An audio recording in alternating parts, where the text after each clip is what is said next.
Hey there, this is Darren LaCroix, world champion of public speaking. I'm here with some of the best coaches in the world, Mark Brown, Lance Miller, Mike Davis, and we love every year to kind of sit down, take notes on the world championship, and kind of have a great insider view conversation. Now, let me say right up front, it's easy to sit back and critique after the fact. These people have worked, the finalists have worked really hard, and it's easy to kind of just sit back and just pick things apart. However, we love to teach, so we want to do that. But again, it's easy to be a critic. But welcome to Critics Corner. But our goal is to help inspire you to become a better speaker. So you'll see the things that we see. If you know the story, Mark Brown looked at my speech, first version, and said, "Oh, Darren, we have some work to do." So joining me today is Mike Davis. He is a TEDx coach and one of our coaches here at Stage Time University. Hey, Mike. Hey, Darren, thanks for letting me be here with you guys tonight. Appreciate that. Look forward to it. And Mark Brown, my coach, my mentor. How are you, Mark? So far, so blessed. It's always a joy for me to be in the company of great coaches and talking about speaking. I love it, and I live for it.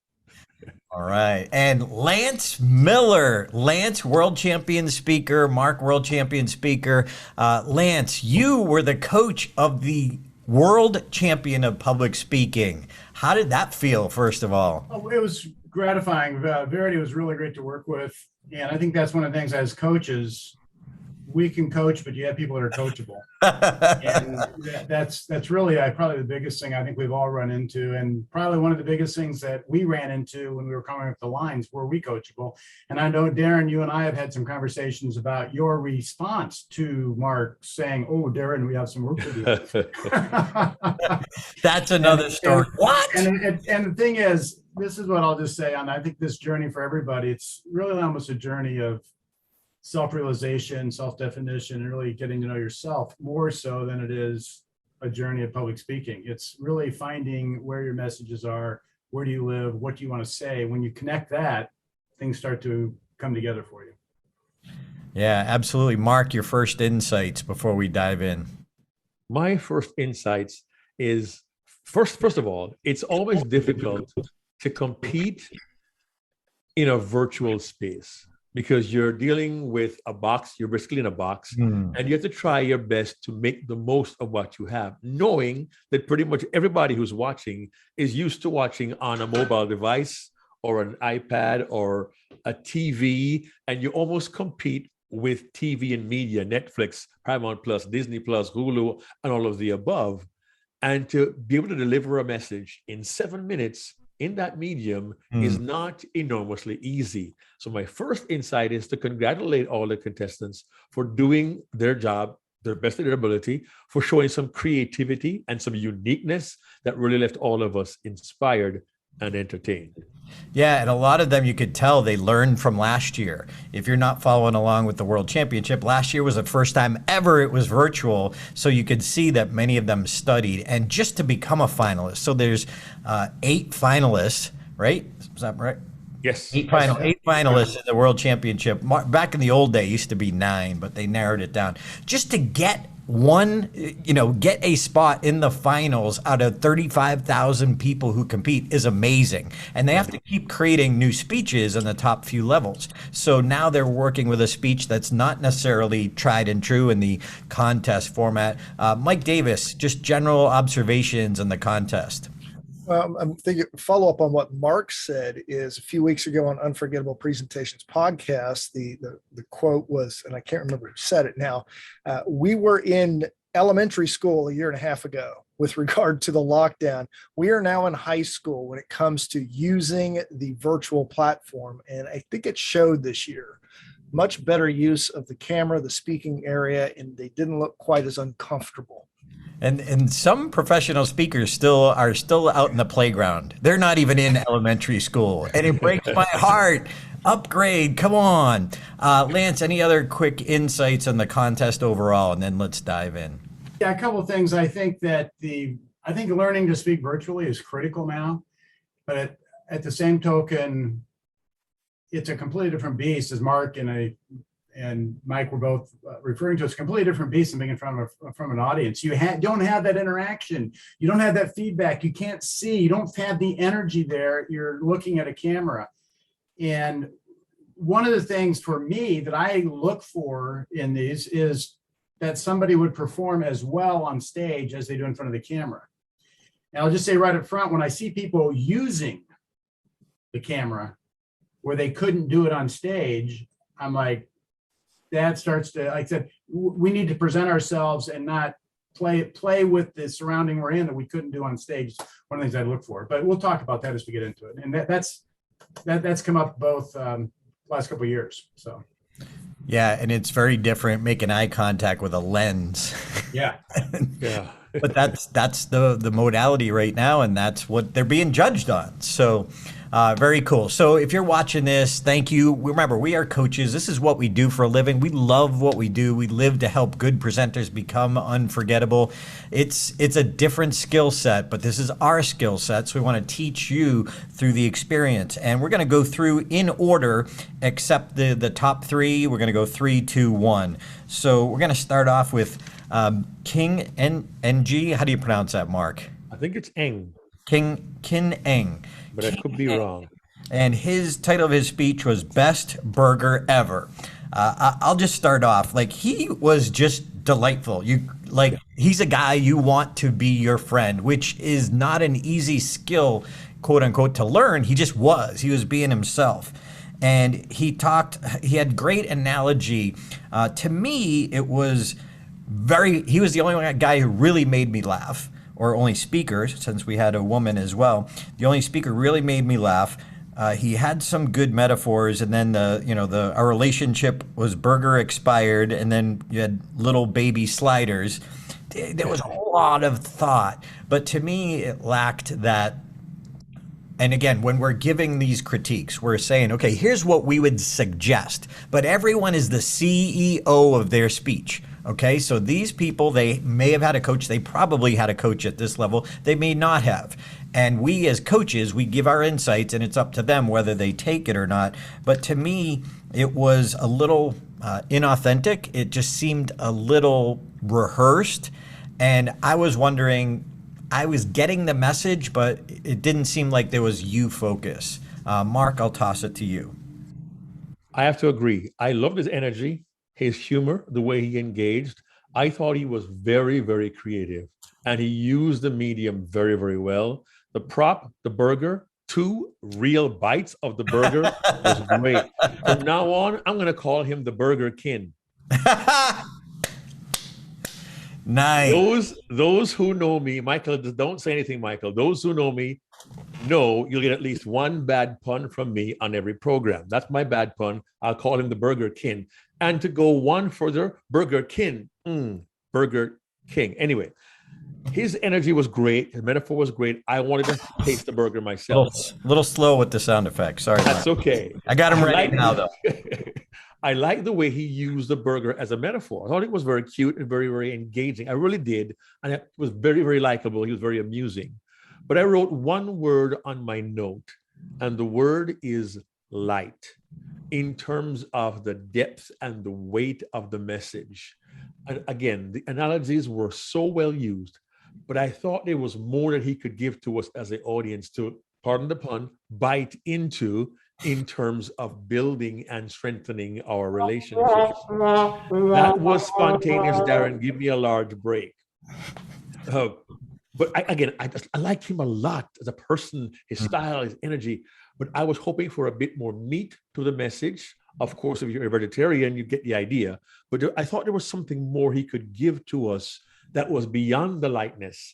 And I thought if I had a bit more of seriousness, sagacity, and wisdom that I could really think about, it was so entertaining. I didn't get that part of the experience to really make me ponder more deeply. How can I enrich my own relationships and make them that much more tasty? That was my perspective. But I want to stress, I really liked Kin's presentation.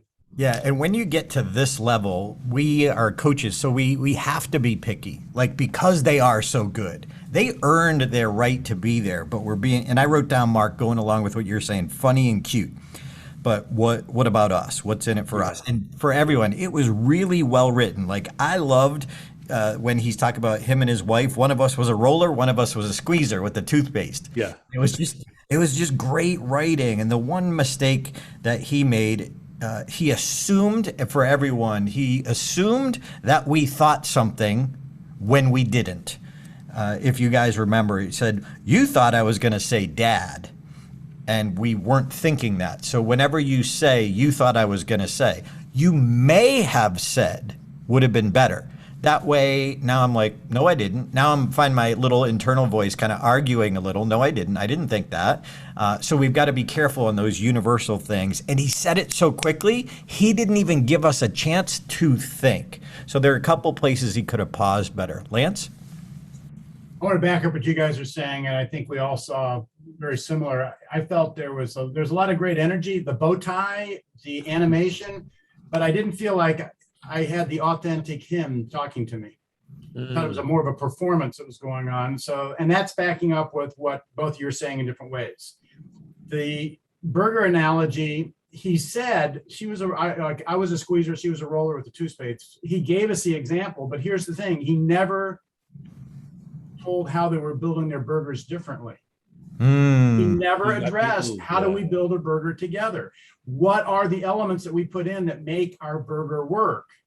But he used the burger, and it just like we were supposed to assume that she liked mayonnaise and he liked mustard or something, but he never said, here's the conflict with the burger and how they resolved that. And I felt the burger was too light of a metaphor and a bit overused, to back up what Mark was saying, to give me an aha moment that I can apply this in my life. This is a meaningful message that I can take with me.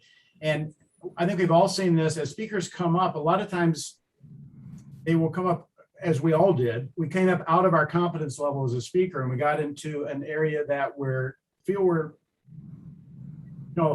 new territory in this higher level speech competition, and we're stretching with that standpoint.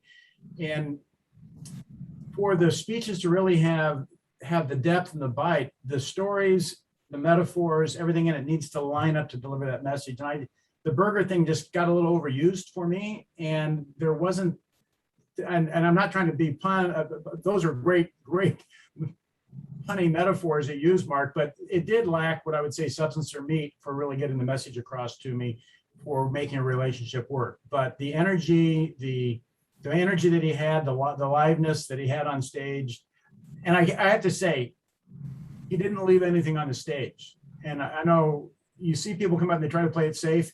He went for it 100% when he was there. And I know when I was competing, and that 2005, I walked out and I said, I'm going to fail. I'm failing falling off the front of the stage, not the back of the stage.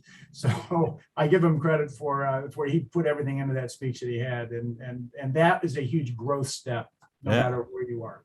He was definitely all in. And Mike, you did not see some of the speeches. You just saw 1, 2, and 3, right? Yeah, I did. Actually, I saw Ken's too. And go ahead. Not a lot new to add other than, likable, energy, and what do I do with this? That's what I wrote down. And Lance hit the nail on the head, and we see this a lot in the final speeches. There's a lot of performance going on. And I didn't feel like I would be communicated with this way over a lunch table, over burgers. So and I did like his... Couldn't help. I'm sorry, Mark. I couldn't help myself. Okay. I did like his transparency on just how transparent he was about how nervous he was about his first kiss. I love the line, "My first kiss was scarier than table topics." Yeah. Now, usually I'm not a fan of Toastmaster references in a Toastmaster speech, but I had to give him some street cred for that. And again, it was well written too. The desire like fire. I thought that was good, Lance. No, I was going to say that I constantly will tell people steer away from Toastmasters.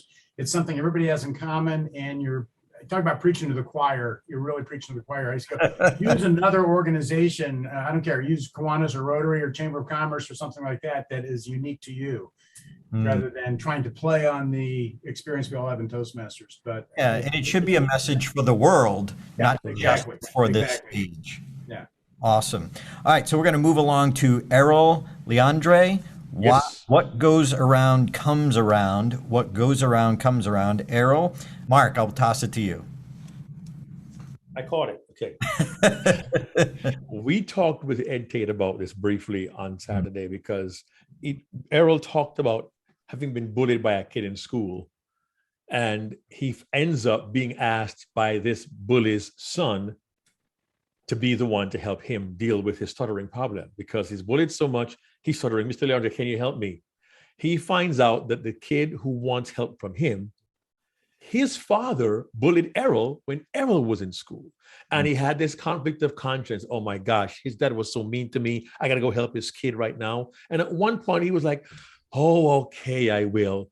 Almost like a petulant child who didn't want to go to his room or make up his bed.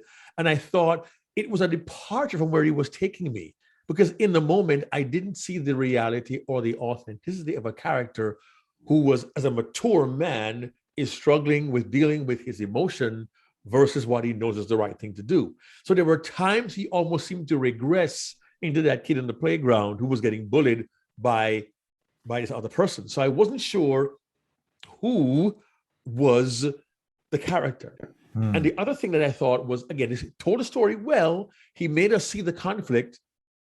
But one of the things that we teach, especially within our Stage Time University, is that you try not to make yourself the guru of the speech. And in the end, basically, Errol was the guru of his own speech. He was the one who had to combat his own fear. He was the one who solved the kid's problem, and he was the one who saved the day.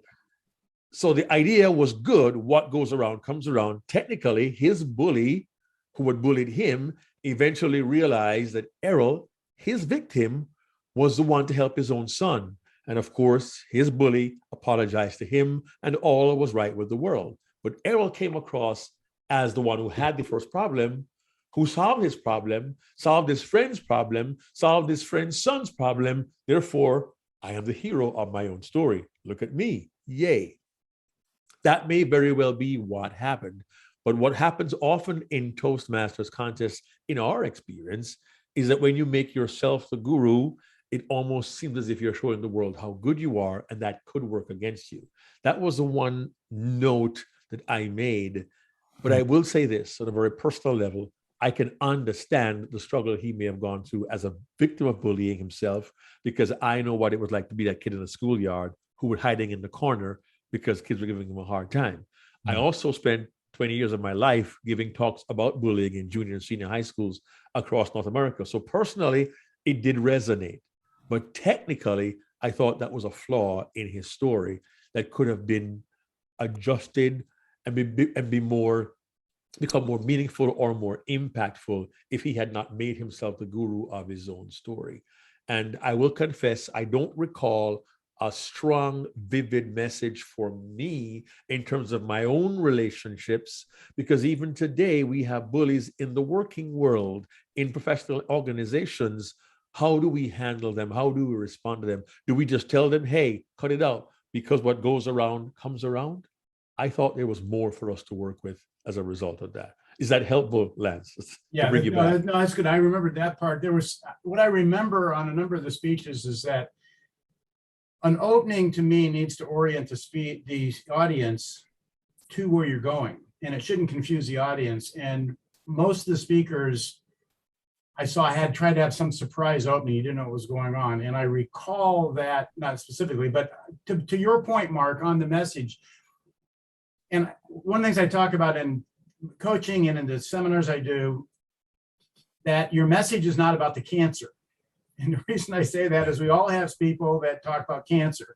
And I go, no, it's not the cancer. It is that the cancer was the insurmountable barrier or problem you were faced with. What did you discover about yourself that allowed you to overcome that insurmountable barrier or that insurmountable problem in your life? And it might have been a divorce, a wrong firing. It could have been financial bankruptcy. It could have been a health issue. In this case, it was two things. It was his stuttering, and it was being bullied. The fact that he was still late in life, didn't look back on that bullying as was still carrying that anger with him from that standpoint. To me, it was a little bit of a stretch because you go, come on, we were kids. The guy was a jerk then, he grew up. Okay, the bigger thing is, how did he help the kid overcome his stuttering? I never got, here is what I did. Here's how I overcame my stuttering. Here's how I overcame the bullying. The message is, that is what everybody can then take and go, my barrier is not stuttering, it's not bullying, it's but the fact that I have, like maybe I have a difficult boss, or I've got a bad neighbor, or I'm having a hard time with my parents or my children. I've got to, how can I take that and apply it in my life? That's where the message was. And the what goes around comes around was sort of like, I don't know, it's like an eye for an eye. You treat me bad, you're going to get treated bad in life. Right. And there's no, to your point, there was no resounding message that I could carry forward in my life and go, I can apply that and I can live a more successful and I can do better in life with that. And that's what I was always trying to do, was give my audience something that they could take with them and live a better life that I had discovered through my struggles. Yeah. So for everyone, if you're watching this, meaning when we say no guru, like who was the Yoda? Who gave him the insight that allowed him to solve the problem?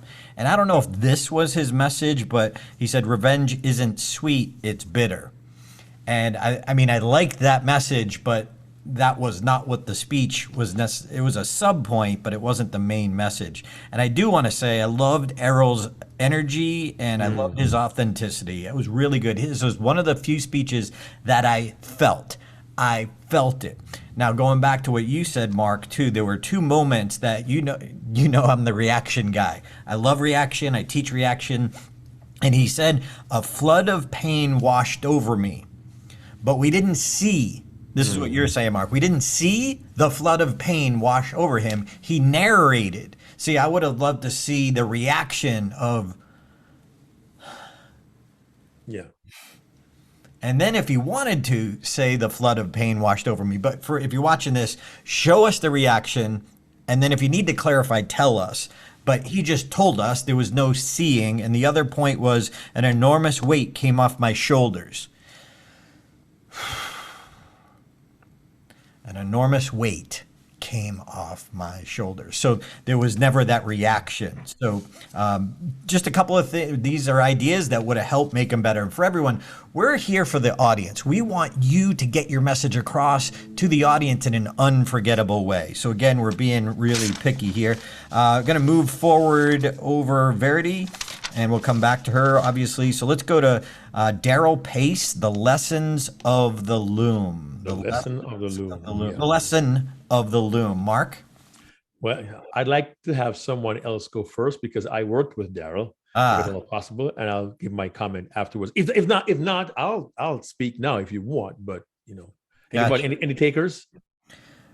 So I'll go.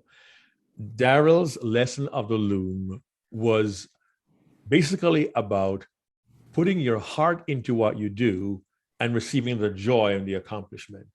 A lesson that was taught to him by his 8-year-old daughter when she struggled to make what they call a starburst bracelet out of rubber bands. And the lesson he learned from her was that if we really put our heart into everything we want to accomplish, on the other side, beyond the accomplishment, beyond the success, is a certain sense of joy that comes with it that really elevates the experience. I get that. And I know he struggled to find the right way to tell this particular message or deliver this message. And I know he settled on the idea of sharing joy. I would have liked, and I don't know if he had time to do this, I'd have liked to have seen where the joy that we get from our success is passed on to others so they can share in our success. What's the benefit to my audience? What is the benefit to the people I'm with? When I put this work in and make the effort to face my starburst bracelet and I get the joy of success, who shares that joy and what does that teach others? I thought that could have been strengthened, but I do also know he worked on this speech a little bit late and didn't really have time to build out that piece of it. And I like his conversational style. I like the way he mentioned his family. We see relationship there. I liked his vulnerability. He had a little bit of humor there when he saw his daughter struggling. He says, I'm eating my cereal, I see her struggle. And I thought, it's a good time to keep eating my cereal. Let her struggle some more with it. And then when she finally can't do it, and he says, you know what? I can't do this either. I do what no self-respecting man wants to do, but we went to get help from Google or from YouTube. And he was being authentic about his realizing, I can't do everything. I haven't got all the answers. I can't get my daughter in every way that she can. And even when I tried to help her, said, Daddy, she firmly but gently pushed my hand away, saying, I got this.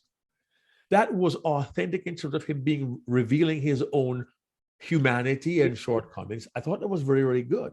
And in a sense, he was making his daughter the guru, that she was the one who was willing to put the work in, to get the help she needed, to follow instructions. And when she got the result, wow, what a joyous thing it was. I'm not sure if it's mention of his co-worker, Tim, who initially challenged him, when he failed his first time giving a speech, and Tim thought, yeah, you messed up. I'm top dog now. He finally improves himself. He works at it. He gets better. And then Tim says, good job. And I don't know where the rivalry went. It seemed to just disappear. So it kind of fell flat there.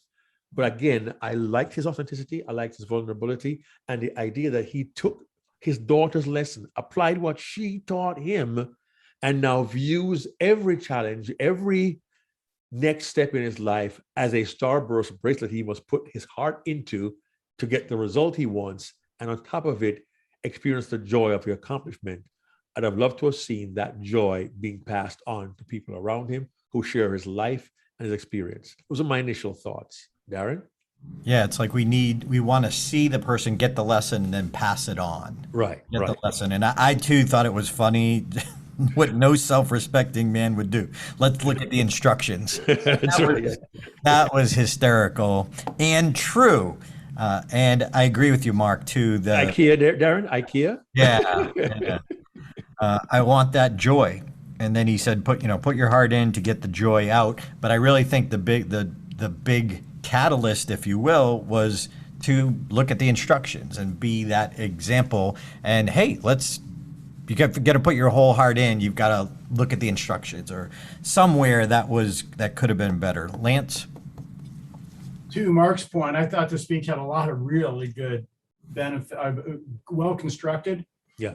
And you call it, I say never be the hero of your own story. And it's the same thing. Don't be the guru. And he wasn't, his daughter was.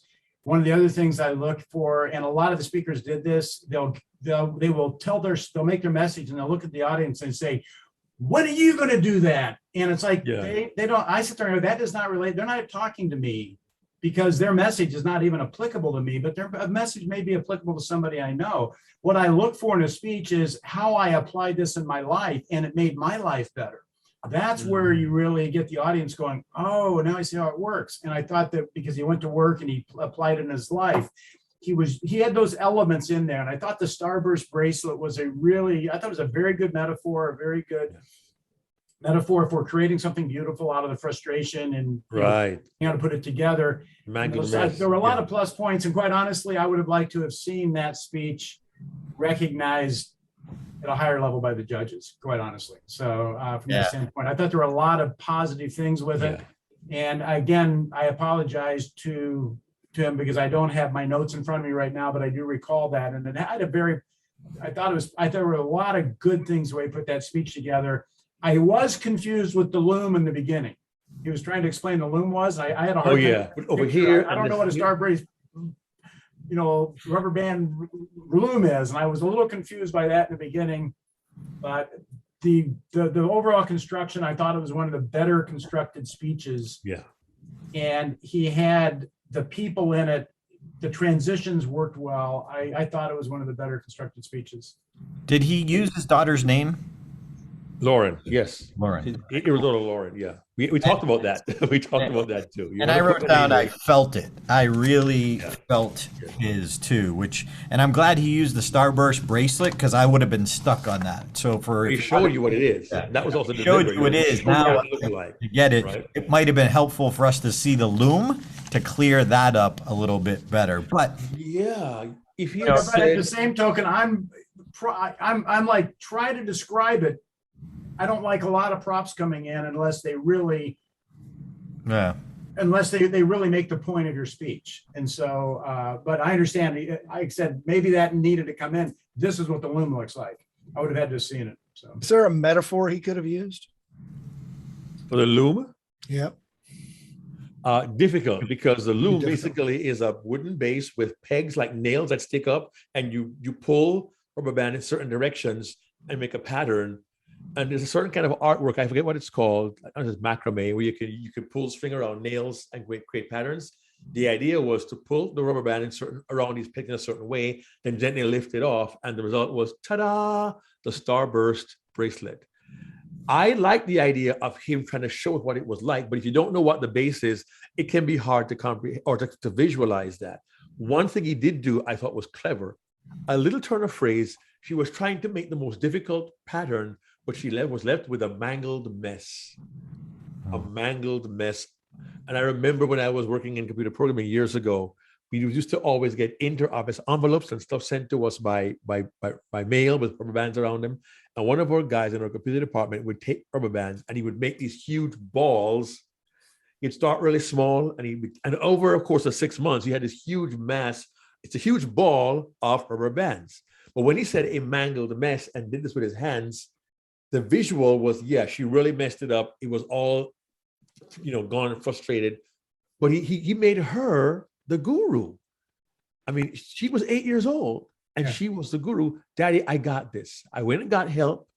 I tried hard. I put my heart in it. And when it was done, I got the result. But the joy I got at seeing the result, I would have loved to have seen him expand that to who shares in your joy when you achieve success. Long answer, Micah. Sorry for long answer for one question. Right. It was a metaphor. I'm sorry. Long answer. So, Daryl, if you're watching this, we loved your speech. Just some ideas that we would have suggested you consider.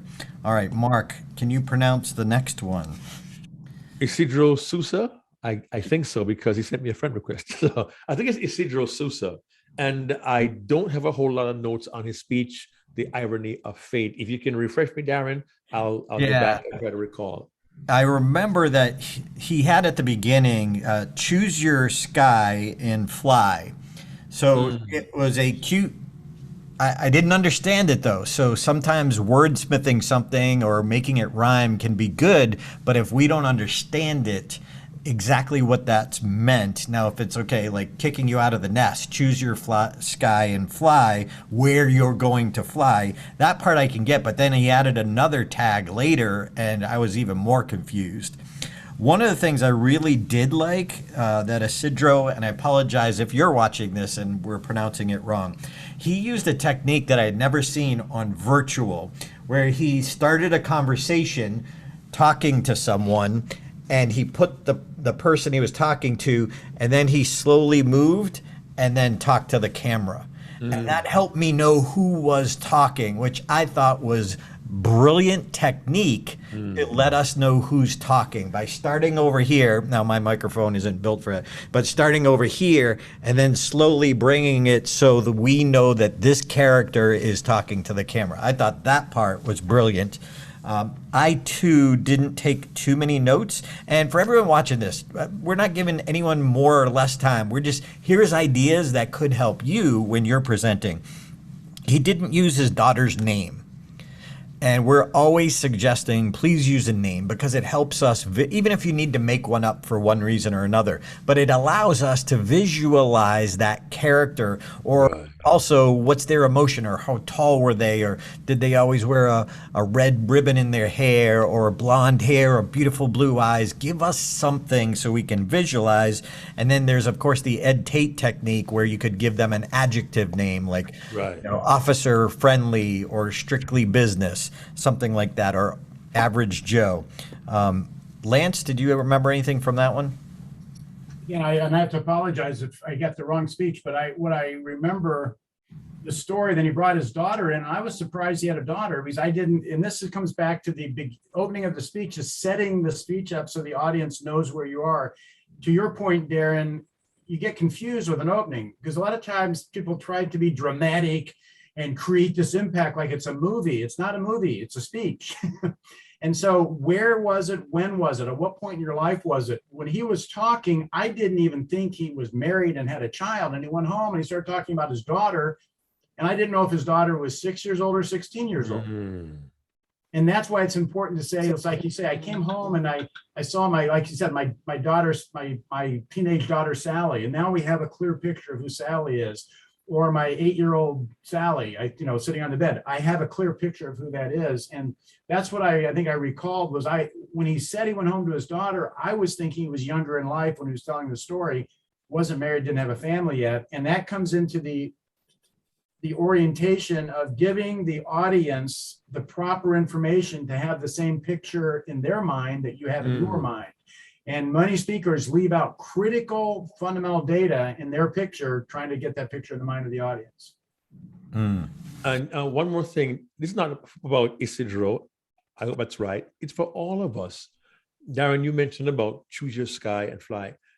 We can be creative and turn some wonderful phrases, but more and more, particularly over the last several years and the last 2 being virtual, the Toastmasters World Championship is truly an international event. And I say that because I realize many in our audience, and it's possible some in our judging pool, for them, English may be a second or even third language. And for that reason, I caution that one, when you deliver your presentation, particularly in dialogue, ask yourself, do I really talk like that? I ascended to the top of the hill to get a view of the vista, and it was breathtaking. Man, I walked to that hilltop. I was exhausted, but the view, that just blew me away.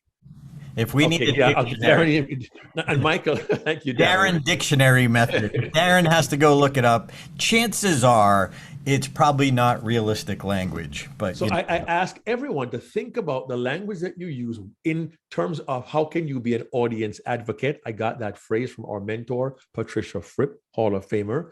But how can I make sure my audience fully understands the context in which I provide my information?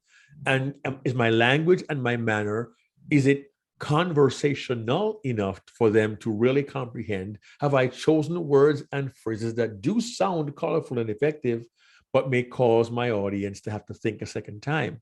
I'm not saying that you did this, Isidro. I'm giving a concept to anyone who's watching or listening to this. You want to be sure not to give your audience cause to pull a Darren, lean back, open their drawer, and get a dictionary like I often do in our conversations.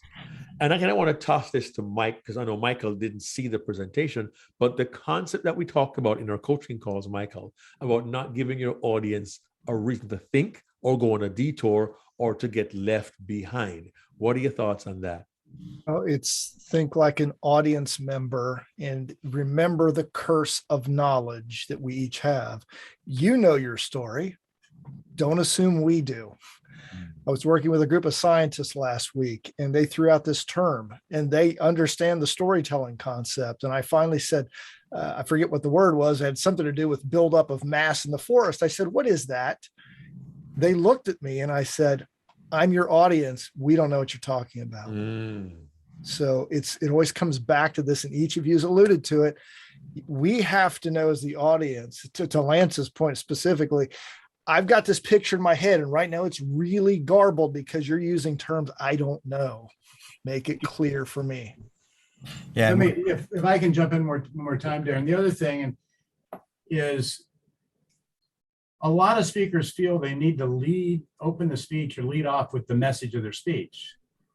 And the story needs to deliver the message. The story, you need to experience the message of the story. And to me, the message needs to be a surprise. And I just read this online article that a surprise has like 400 times the impact on an audience versus a non-surprise. And when you tell the message of your speech in the opening, and then you try to then tell a story that explains why that is actually the fact, it's like telling the punchline to a joke or the setup to the joke. And then, you lose all the surprise impact and that message. And this is something I see with the amount of coaching we all do. I see speakers time and time and time again. In the first opening, they tell you the message, and then they start to tell the story on why that is so. And I go, take your audience on a journey, and they're enjoying the journey, but there's a surprise that happens on the journey and it hits them. They didn't see that coming. And when you start to say, when you're saying how I opened the speech, it's like the message in his speech right up front. And again, you're talking to, if somebody walked up to you in the hallway and said, what is it? Well, I'm sorry, what was the opening of the speech? Fly. Choose your sky and fly. I don't know. If somebody walked up to you in the, down the hall and walked in and said, choose your sky and fly, you'd go, what are you talking about? But if they said, I just had a realization, or they set it up properly, and then they give you that message, that makes sense. And to me, the same rules of communication apply one-on-one in a hallway that apply 1 on 300 in a speaking auditorium. So, You mean, Lance, if I walked into a comedy club and walked up on stage and said, "Why the long face?" That's what the bartender said to the dejected horse as he sat down. exactly, the horse walked in the bar, right? Kids. Yeah, and there was one line, Mark, I don't know if you remember the reference. Why?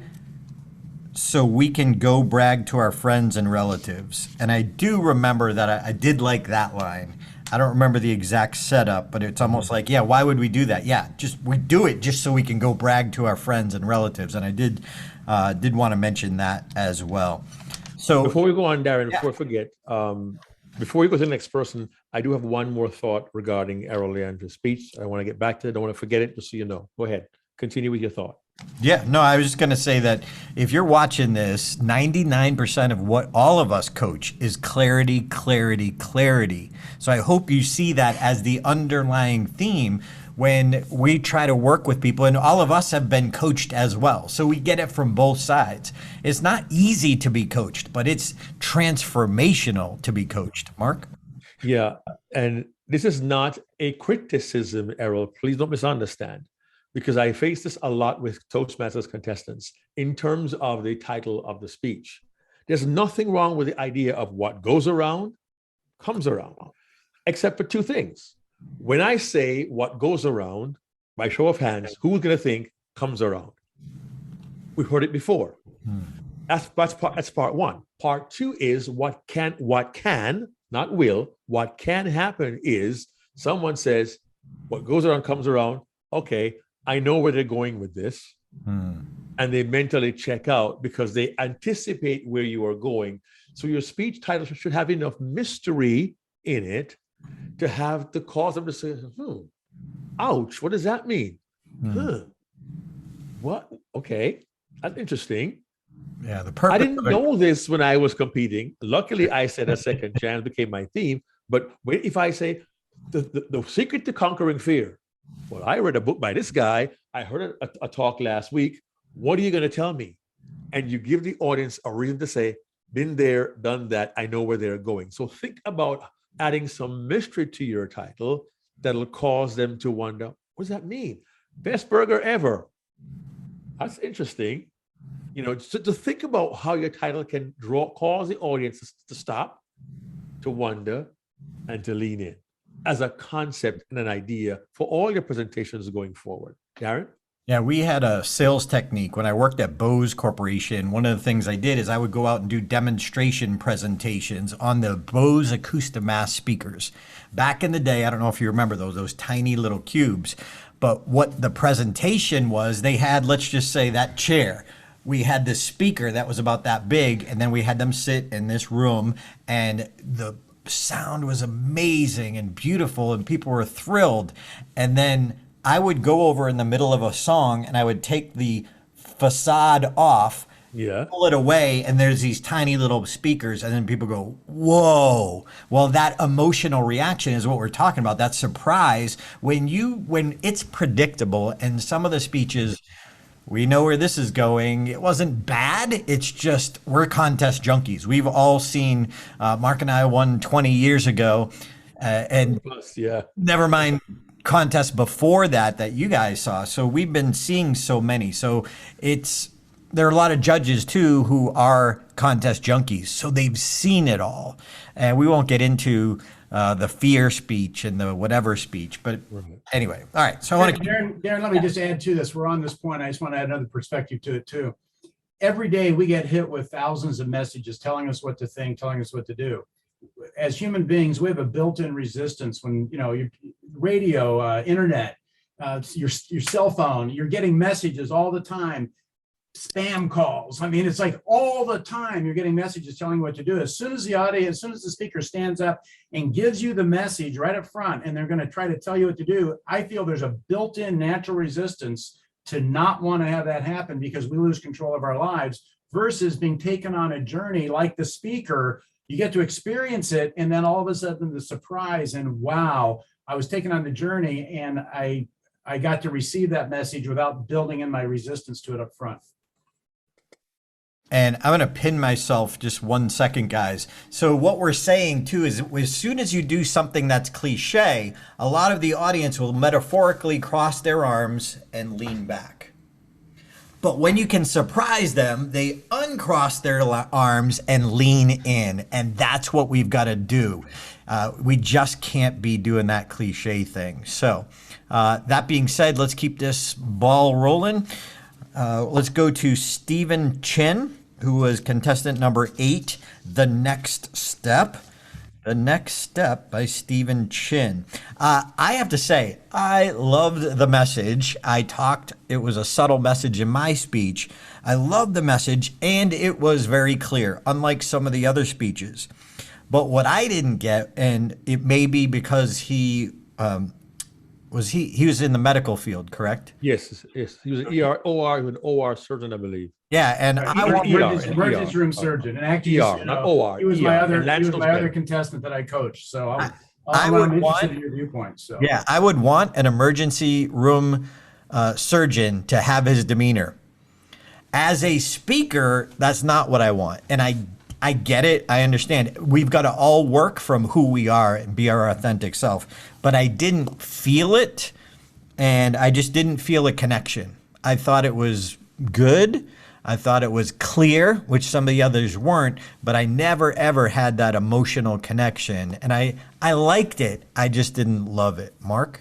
Yeah, I had to step away during his talk, so I only heard portions of it.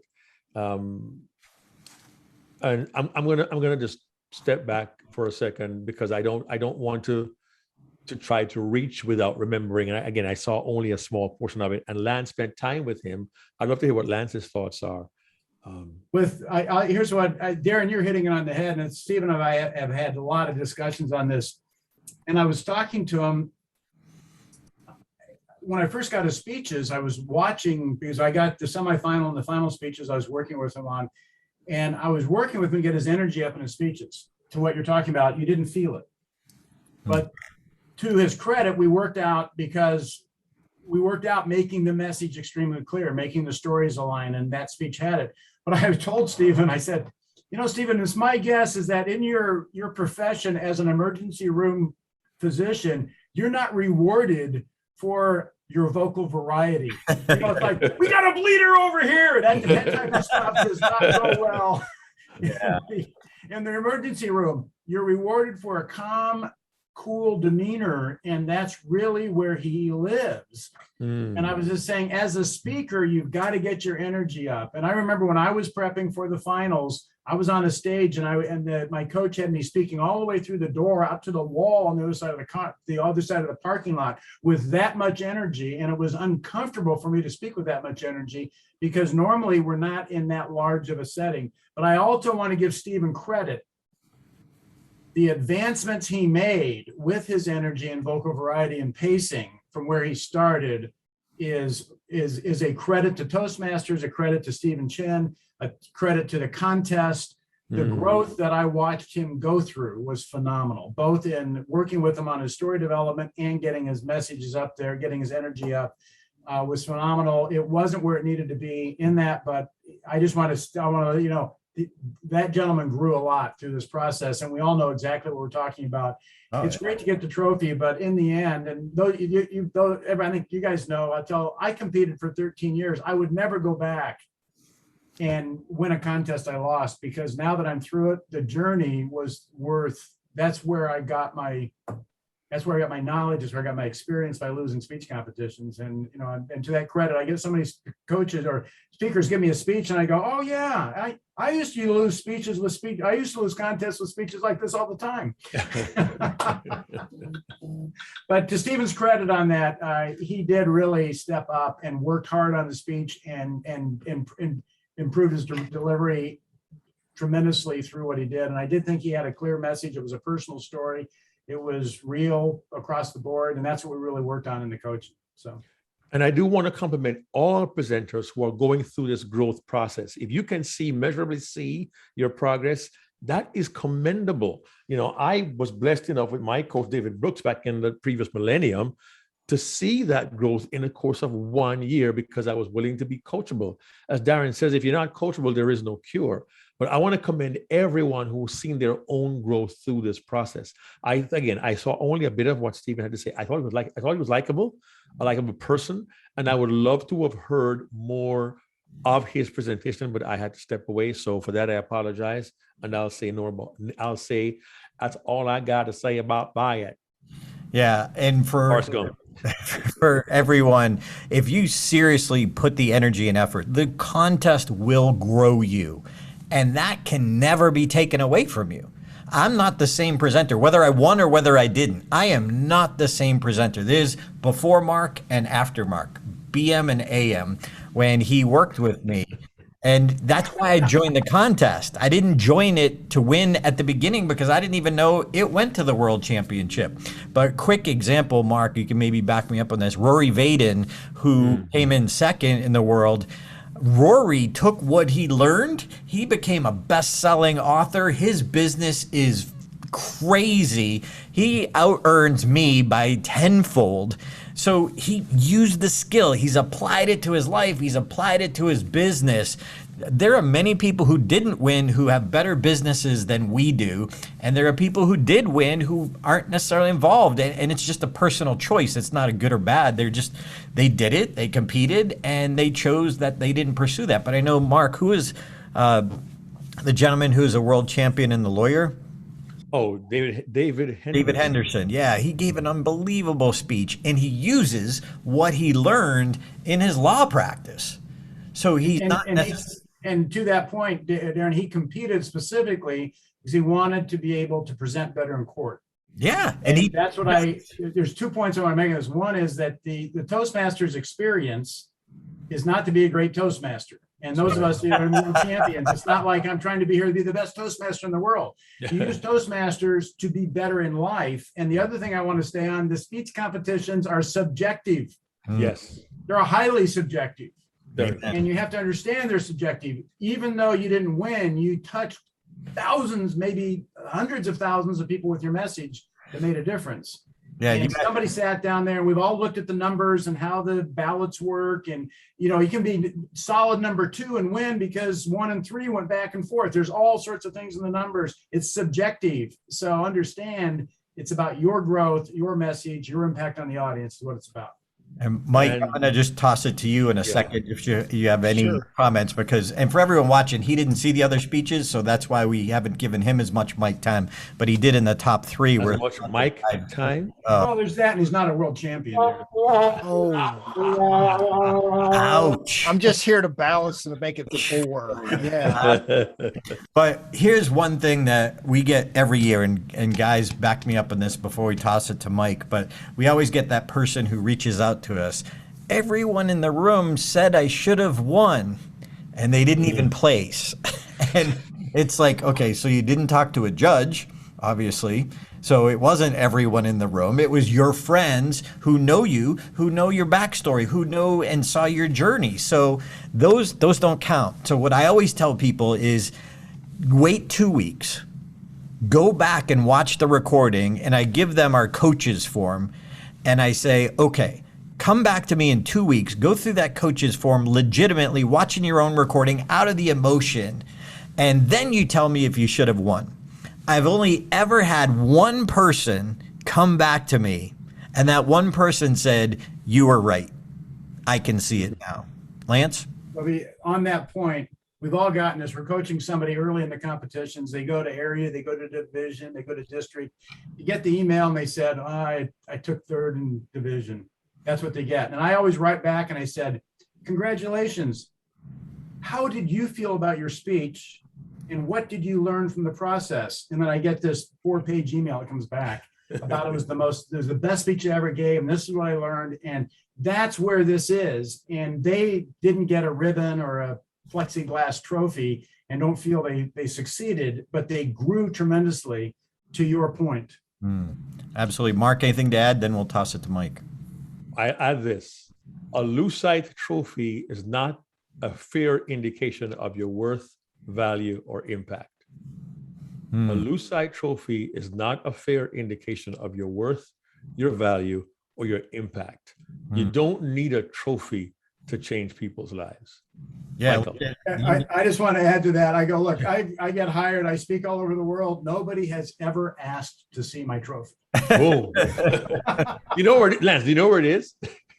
Do you know where I know where it is, but it's right in the front. It's right in front of my computer, right on my desk. I stare at it every day because that's how I stared at the trophy.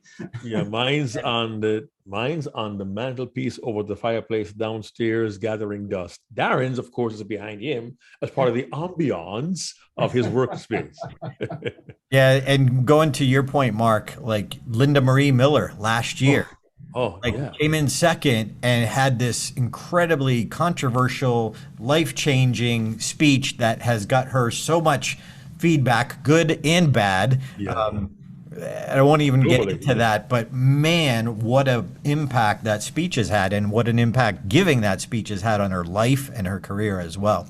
All right, Mike Davis, finally, over to you. Any quick thoughts? And we're going to dive into 3, 2, 1. Sure. A couple of points based on what Lance said earlier. Number one is every year, Lance, that we preach, hey, it's not about the contest, it's about growth. And our members will say, yeah.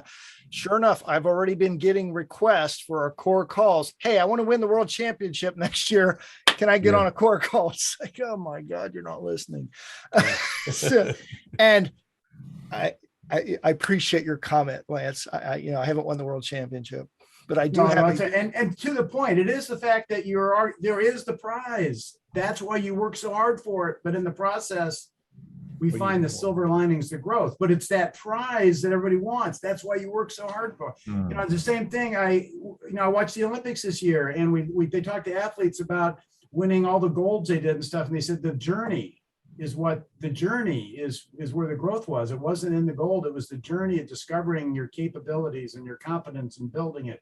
But it's that prize that gives you the drive. Yeah. I'm in this inner circle with Darren, Mark, Ed, you, because that's my prize. Now, who knows? I may go back in the contest one day, but my prize is being here, being treated as a peer, because I've learned from all of you. Who said you were a peer? Oh, Darren, be nice. Just kidding. My shoulders have gotten so big on this call. No, but really, I don't have that credential, but here I am. How? Not through luck, because Darren, you took me under your wing 19 years ago. I passed a few early tests, and you're stuck with me now. For everyone, Mike is part of the TEDx organization, and he coaches TEDx speeches. So he's not just working on Toastmasters, but he's part of Stage Time University, and he is a colleague of Mark and mine. So yes, I was just kidding. For those of you who don't know, we are all great friends. We love each other and respect each other. Anything else, Mike? And let's dive in. You can ignore the tear that was going down my cheek, but that's okay. No, that's good. No. All right, so let's go to number 3. This is the people who came in 3, 2, 1. We're going to start with number 3. Roger Caesar. Is it in you? Is it in you? One quick thing. This is just my pet peeve. I personally, because Mark and I teach mastering virtual presentations, I'm just not a fan of the ring light, because we can see it in your eyes. And literally, again, in your eyes. and again, this is picayune. It's just one thing I just want to bring up if anybody's watching. And we saw it in knee ties as well, but it was very prominent in Roger's. But I liked Roger. He was authentic. He was conversational, slightly kind of telegraphed to me where he was going with it. I did like perseverance and patience, little alliteration in there. What I thought was a little confusing is he seemed to have multiple premises in a 7-minute speech. So one of them being great isn't about you. Okay, got it. And then there was even even in silence you can, I don't remember the exact words, but there seemed to be competing messages, and for everyone, and even in a TEDx talk, 18 minutes, one premise. We teach professional speakers 45 minutes, 1 hour, 90 minutes, one overriding premise. You can have subpoints that build towards that premise, but one premise. So I think it could have used a little clarity and what you were really trying to get across. And this is one of the things we teach right up front. Get clear on the message first. Otherwise, you can put a lot of effort in that just gets diluted or has to get thrown out later on. Mark, pass it over to you. Yeah, and I personally, because I'm a family guy, I like the way he used the family, his own personal experiences with his sister and so on. And he gave us a glimpse into his life experience. And it wasn't all philosophy. Of course, when you hear being great isn't about you, it's about how you inspire greatness in others. That seemed to be his main theme, which I would encourage anyone with a theme of that length to find a way to condense that into fewer words. It's being great isn't about you, it's about how you inspire greatness in others. That's about 26 syllables. It's a lot to remember. So you want to work on condensing down the essence of what you say so you can create that through line, that foundational phrase that continues to resonate. I would suspect for those who heard the speech, that foundational phrase would be, being great isn't about you. Fine. What do I do with that? It should be throughout your life, find a way, inspire greatness in others. It could simply be inspire greatness in others. Inspire greatness in others. 4 words.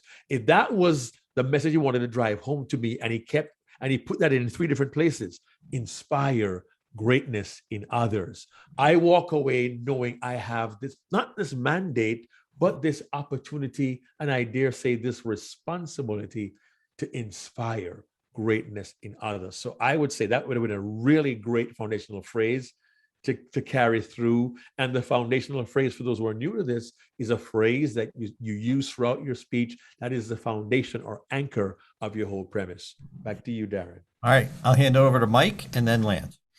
Mark, we talk a lot on the core calls about specific moments. And Yes. the moment when he saw his sister the second time, that was one he should have stayed in and let us feel the impact on him, because I agree with you. It wasn't clear. I just wasn't sure, what is it in you and what do I do with it? So lack of clarity there. I think in that moment, if he uses the 4 words you just said, inspire greatness in others, that's when he would have understood. And I think that would make for a much better speech. Look, Roger's a very good speaker. I've seen him before. Darren, I felt like I was watching a performance. There were just too many areas for me where I felt like this is not how he would talk to me over a lunch table. And I know that's a Toastmasters issue with a lot of folks. I would like to see, yes, he did share part of his story of his family.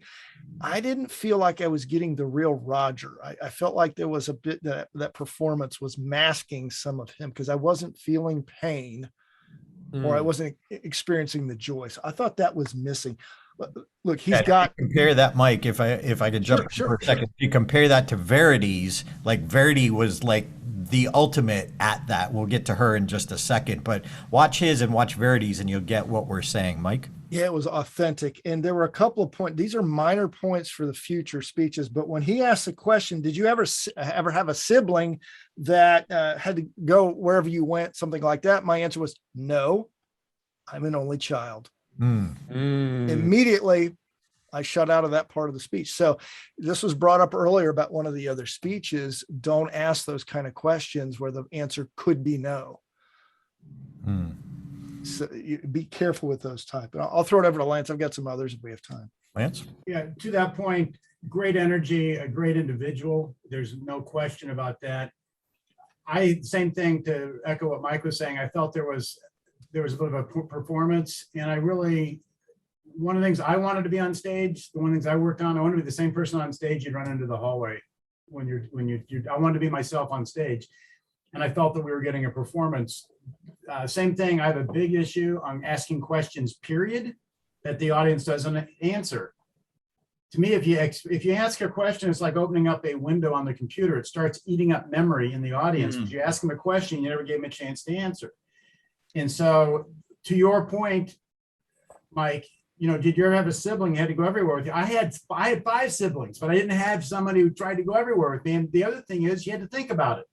Yeah. Here's the point. The whole idea as a speaker, you want to get the attention on you. You want to get the audience's attention. When you ask them a question, you drive the attention back into their head, because you got to think, did I did that? And it goes back, and now you got to get the attention back. So asking questions, and there were a couple speakers throughout this thing that asked 4 or 5, 6 questions in their speeches. From that standpoint, the other thing was, on Mark's point, I would even make this message more unique than inspire greatness in others. I would say, if you want to be great, make great. Something like that. You want to be great, make great. And then I would have a hero that said that to him. You want to be great, make great. And he goes, what do you mean? If you want to be great, make great. And so that he gets that message and then applies it and gets the application going. And I didn't have a clear aha moment that I went, oh, that impacted me. That was the surprise realization about life I needed to have, that I can apply in my life. And I see it. And the last thing I would say with Roger was that I felt that towards the end, he started sort of, and this comes in, I said, you share your story. You share your story with the audience. You don't tell the audience what they're supposed to be thinking. And I felt at the end, he started preaching or commanding, you need to do this, you need to do that. And he loses me at that point. I'm just going to say this from a speaking standpoint, from a life experience standpoint, I've taken some hits. I've been around. It's like it takes somebody to tell me, I learned those lessons 20 years ago. Okay. So I want something that I'm going, oh, wow, that would work. Or I have a friend that would work for it, versus the person acting like they're the smartest person in the room and they're telling me, because I'm not. I need to learn the lesson that they've learned. And that's something that a lot of the speakers struggled with this year, was they started commanding the audience. And I would say, you don't command, you share, you applied it in your life, and then the audience gets it from that standpoint. But I do want to commend Roger, because he's got a phenomenal presence. I've seen some of the other interviews with him. Wonderful, wonderful individual. He did bring a great message up, and I hope he hears this and takes it up. My phone going off, but takes it up for, moves forward with this. And I'd like to see him back on the stage next year. Yeah.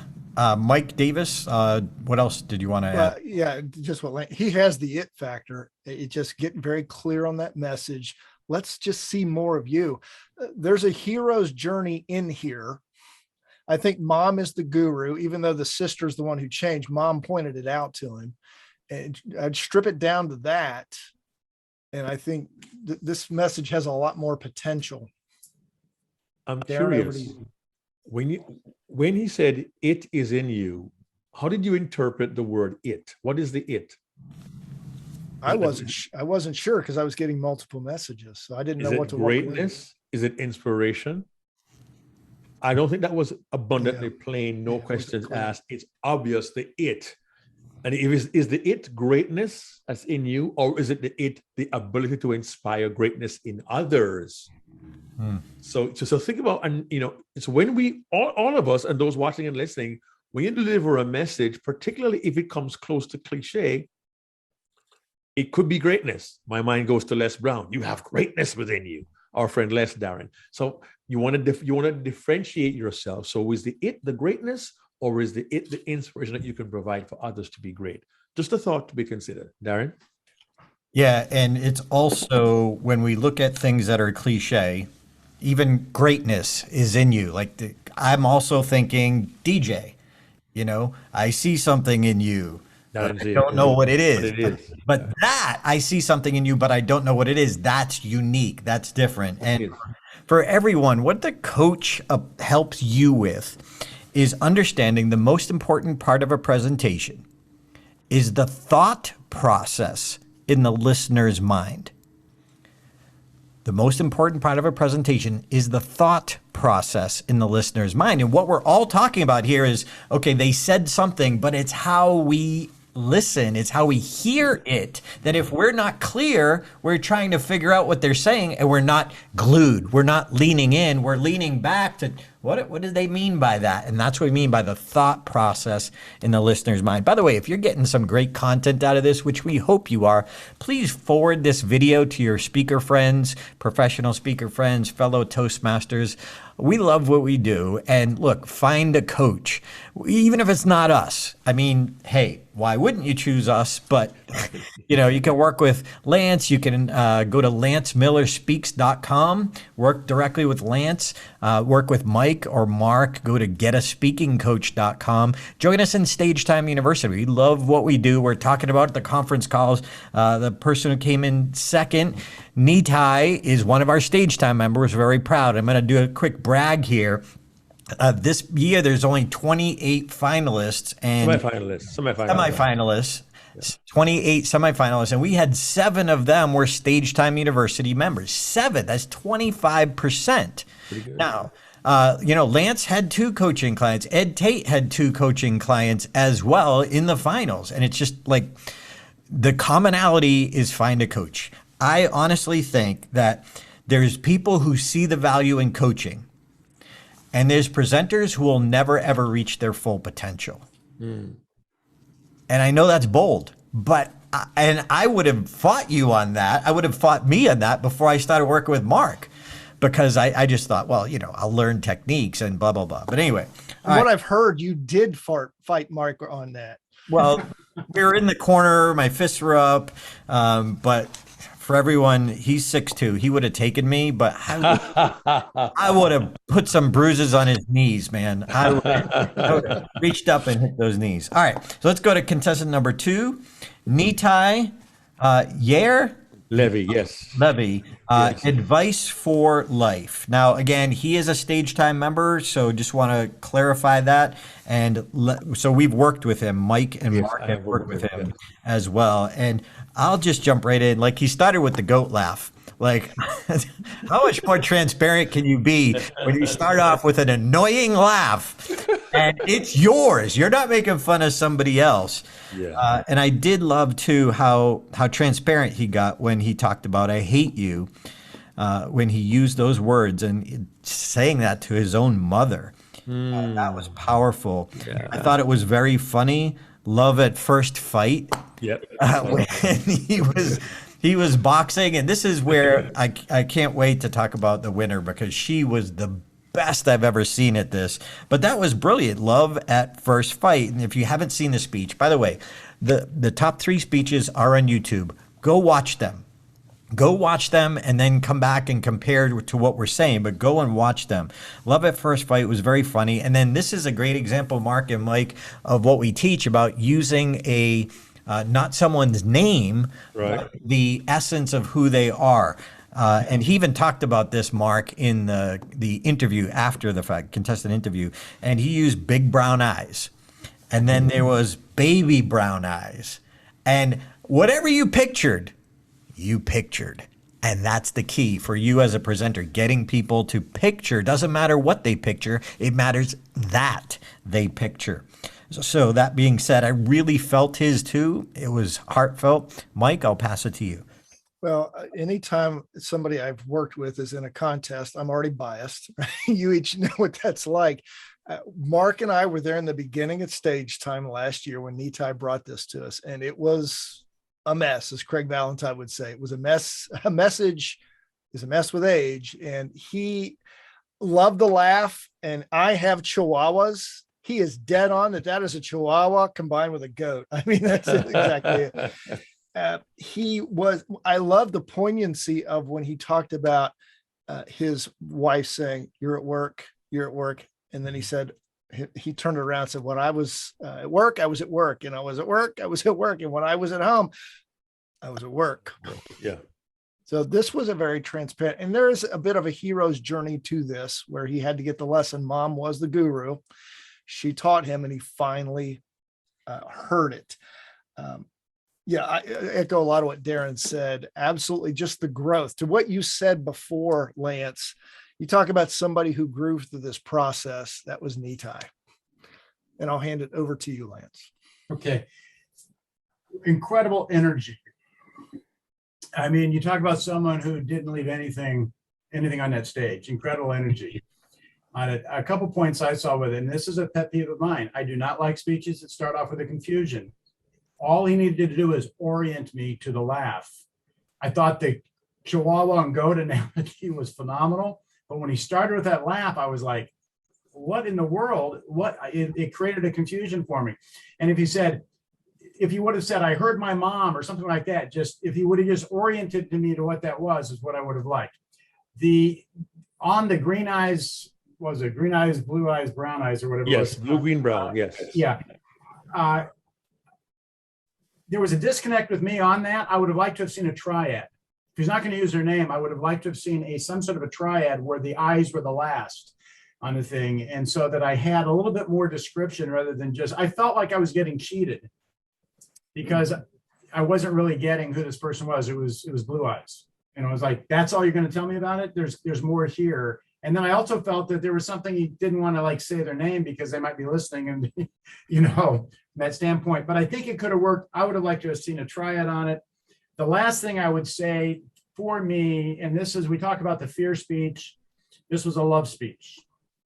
This was about, and I would have liked to have seen that taken to another unique message rather than just, I love you, or tell them I love you. I would have liked to have seen that taken to the next generation. So it was a unique message and there was some demonstration because he didn't really give me a demonstration. He just said, well, tell them you love you. To me, your love is through actions more than words. And I love them because I left my work at home. To show where he set up why he wasn't showing love. And then as the speech progressed, he changed that to show he was loving. And then you get the meat of the speech that's coming through. Those are some of the things I mentioned. And the last thing, and I will say this, I think he got rewarded for it. And I mentioned this in the beginning. And one of the things I look for, all of us competed on the big stage in front of several thousand people. And I look for things that would work as a world champion speaker that will work on a stage. And when he did the thing, it was brilliant. Yes.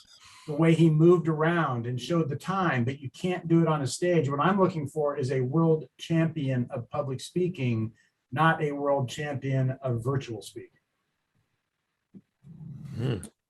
Interesting point. Nitai has grown also in his writing. The Lion Love at First Fight, we caught that. He said, crushed, I rushed home.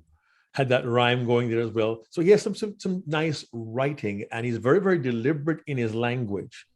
I don't think he was over the top in terms of being conversational, but he chose when to use language for effect. And regarding the effect of using the black screen and so on, that was a technique he also used in the semifinal. For those who did not see and wouldn't have known that, but that almost became the Nitai Year-Levy thing in some people's mind. Let me rephrase that. That could have become the Nitai thing in some people's mind. And Mike Carr last year set a precedent of how to use the medium of that small space in front of us through which people can see us. And that was cleverly done, and it worked for him in the way he set it up. No doubt about that. I give him compliments for being the person who would share his life story and his failures by being vulnerable about what he had done in his life. And I think he was doing his best to really draw us in to feel what it was like for him when he realized that to his wife, his love was not for her. It was for his work. It was for his job. It was for his desire to provide. And it's a struggle that we all feel. Now, Michael and I talk a lot about moments in the speech. And there could have been a moment when the realization was so real for him that it would hit us really hard as well. And again, with all the colorful language, I think it was brilliant. But for every presenter, if we can determine a moment in your presentation that resonates with us, I say you put some air around that moment. The moment comes and you pause for us to invite that in. You know, when the realization, not his wife telling him, when you're not here, you're at work. When you're home, you're at work. What was the impact on him? And what should it say for us to re-examine our relationships? You know, what was the cause of his relationships falling apart until finally he found out from his mother what the wisdom was? Let those moments really resonate. Put some air around them. Let them hit us, not just Nitai, all of us. Let those moments work. Darren. And Mark, and I'm going to just jump in on just for a second. Yeah. To that point, I love the love at first fight, but he needed some air around that. That was such a great line. Yeah. And it sort of got split. It sort of got just blended in with the story. Yeah. And he said, oh man, you know, he says, she was beautiful. She was everything I want. It was love. It was love it for, I mean, he could have really made that impactful from that standpoint. And just to your point, putting some air around some of those special moments, really, that's where the surprise pop comes in. And that's where it pops with realizations or unexpected content to the audience, which creates the connection. Yeah, for what I teach around that is what's that key line, and then as I mark, you remember David McElhaney taught me this: put a 3 heartbeat pause before it, and a 3 heartbeat pause after it, thus lifting it up and showing its importance and letting it breathe, letting us absorb it before you confuse us and you're going to diminish. It's like stepping on a laugh. You're going to diminish because you're stepping on a thought.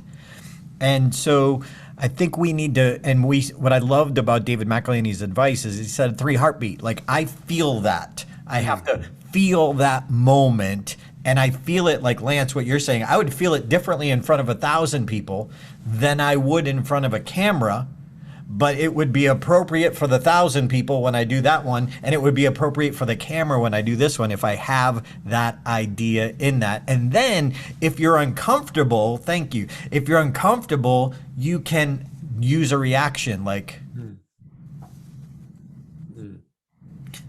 love at first fight, and then just kind of mug, if you will, give us some, be playful, but in silence, backing up that reaction point. There was one coaching point that I would have, and I popped this to Mark or Michael or Lance, what you thought about this. Now, you guys might not probably remember this line, but when you give us a message that is your heart, your soul, like that's what you're there to deliver. One misstep that I think he did, and it wasn't bad, but I think it could have been tighter. He said, as he was wrapping it up, as you travel through life, okay, I think that's too broad. I think we need to find that moment where this message is going to apply and remind us, not as you travel through life, but more specifically when you come across someone who's mean to you, not necessarily those words, but where does his message, what would it apply? So then we're thinking of it, you're planting that seed that 3 days, 3 weeks, 3 months later, not just when we travel through life, but we come across that situation where this message applies, you're more likely to apply it. Any thoughts on that? As in, when faced with difficult relationships, as opposed to when you travel through life, when you're struggling with a boss or a coworker. So give us some context you're saying. Yes. Got it. That's my... I agree totally with that. Yeah. But as you travel through life is the general, that's like a narration. Tell me the story. Give me the details. So it's like when you, like what Mark said, when you run into that person you just can't get along with, let's figure out what we can do. And that's where I talk about the message isn't the cancer, it's how you overcame the cancer. It's the same thing. Where are you going to apply this? What's that? Yeah. What's that relatable moment? Right. This message would apply. Mike? I'm convinced, because of the coaching we do for the contest, that the word "as" puts you in speaker mode. As I stood at the edge of the cliff looking over, you we've seen this so many times. It's a little word, but it triggers something in speakers that says, now I'm going to be speaker mad. Yeah. Instead of, I was just, the next time you get into a fight with your spouse, remember this. Instead of, as you think about the difficulties in your, no, you don't speak that way.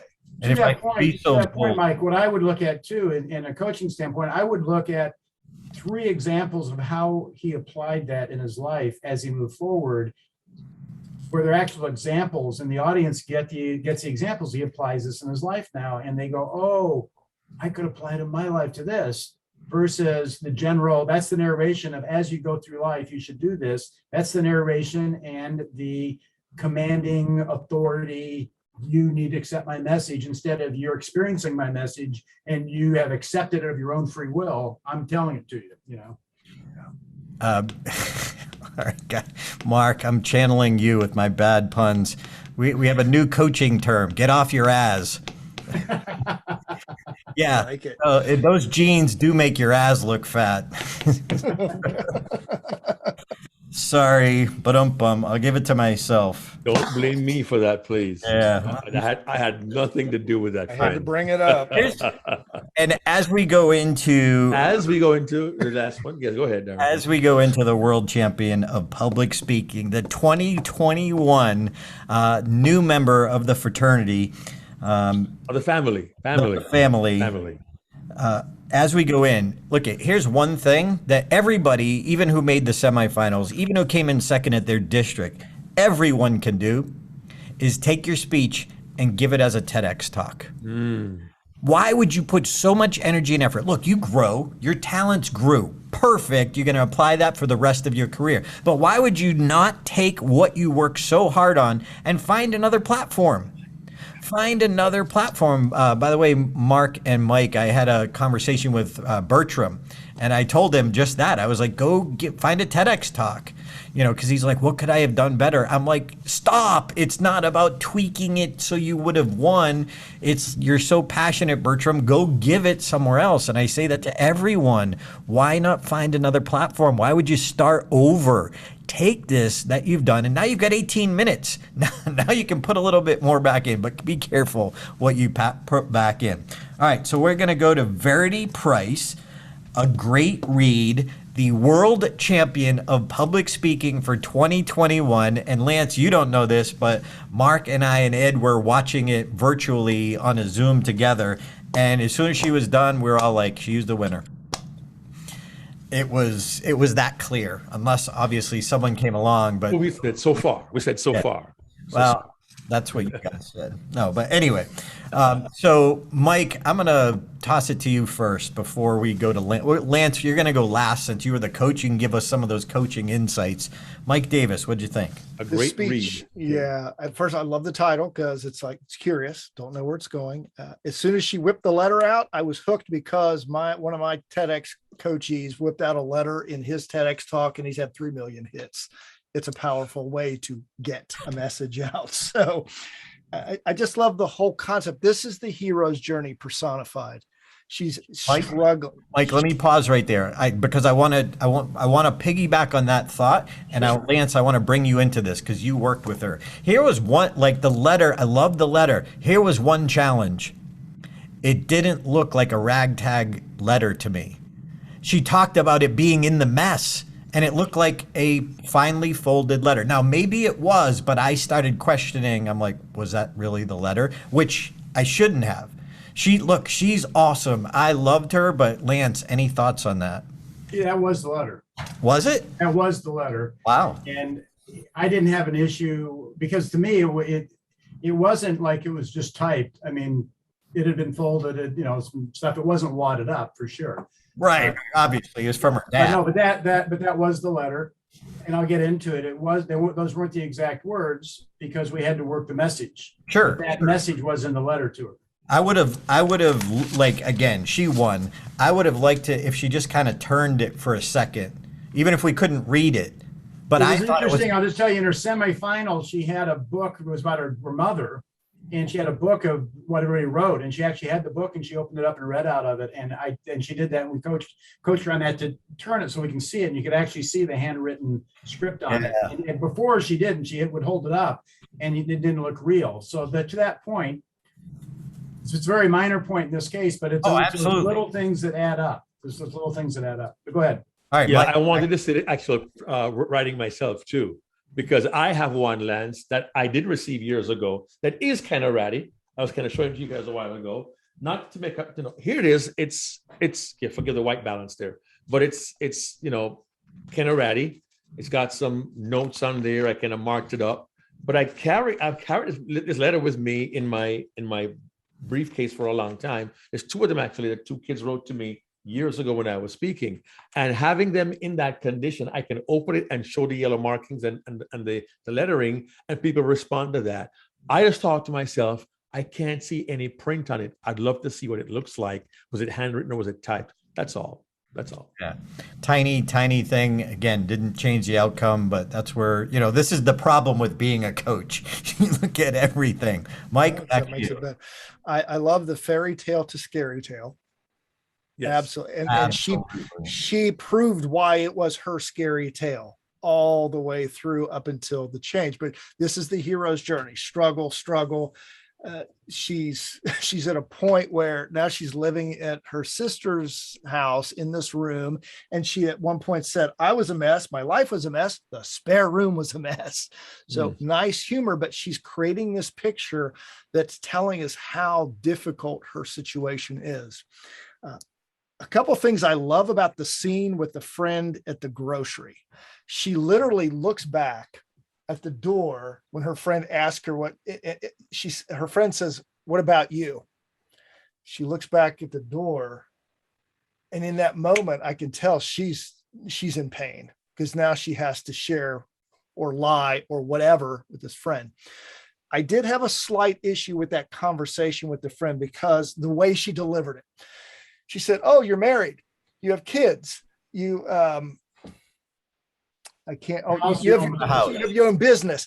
She went through that too fast because that was not a realistic dialogue. Her friend would make it more realistic was to say, oh, you're married. Oh, you have 2 kids. You have a business. I didn't hear the friend saying it before she was on to the next one. And that we see that all the time with the phone calls too. People running through phone calls, nitpicky, obviously, but make that a little more realistic as far as letting me hear the other person through that dialogue.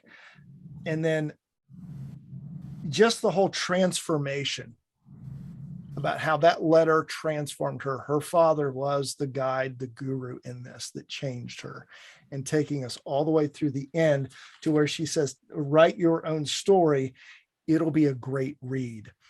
There was consistency in that message. It was clear. Her language was conversational. I felt like she was talking to me. I agree. Genuine, authentic. And I just loved her dad. Yeah. I wanted to meet him. I really wanted to meet her dad because as a dad myself, I kind of can relate. As a dad who was lost his job, I can relate. As a dad who was struggled, am I going to pay the mortgage? I can relate. And she really made me like him a whole lot. I was almost fascinated by him. So to me, she built that conflict in his life and his response to it in such a powerful, meaningful way. And then she has her own change. Her transformation takes place when she realizes, hey, I need to write a different story. Perhaps there again, the moment when it hits could have a little bit more air around it to cause me to think about my own life. And do I need to change the story I'm writing? And I loved how she used the end of her speech, good writing, to bring me back to the idea. Now, a great read, having gone through the story, makes that much more sense. And I want my life to be a great read. So the writing was really well done there. And I was able to appreciate that. She seemed conversational, genuine, authentic. I just liked her presentation. I liked her characters. And I think she has a background in theater and film, but nothing seemed overacted to me. I really felt her speech. Again, I told you because I can relate to her dad and what he went through in a very personal way. So a little too much about myself right now. So I'll pass it over to Darren again, and he'll decide what to do next. I would like. That's the point, though, Mark. You related. It was about you. That's not too. That's exactly for everyone watching. That's what you're trying to do, to give a speech so we see ourselves or the real life characters in our lives in your speech. So, Mark, that's perfect. Mike, you're going to say something? I was just going to add to what Mark said. I liked her dad right away. He's an optimist. I tend to be an optimist too. And here's the beauty of it. Her dad is touching lives today because of her, and he's gone. Yeah. That's the ultimate speech right there, where you're the star of your story, who is the guru, is touching lives even after they've died. That's awesome. And if you're watching this, don't just watch her speech once or twice. Go back on YouTube, watch it every day for several days. Take notes. Here's one of the things that not just this contest, but past years, that people overdo it. I loved, Mark, I have a new term from her too. Lance, this is well done. Reaction dialogue. Reaction dialogue, not dialogue, but there, and that's the part Mike was talking about. Oh, you're married with kids. You bought a house. That's reaction dialogue. We never hear the other person talking, but she had already set up that she didn't have those things. So it's relevant. We know exactly how she's feeling. And then me, I'm great, understated. And Darren, really, for those younger ones who have no clue what this means, you will know about this.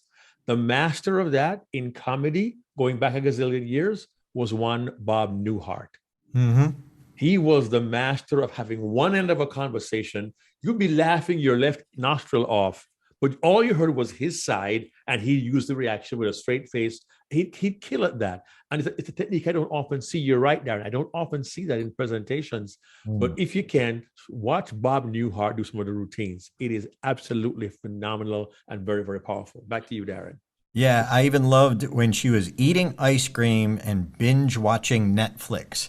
But everyone, watch that. She's not overdoing it. She's not like, yeah, like she's not overdoing it. You feel the authentic emotion of how she was eating the ice cream, and she was binge watching, but it was real and authentic, not choreographed, not overdone. You could just tell she went there in her head, and she just let her body express it. And I've done that too. Binge watch Netflix and eat ice cream, but don't tell my wife. She's not here. No, I'm good. And I wrote, after the scary tale, I wrote funny, brilliant, original. I loved that.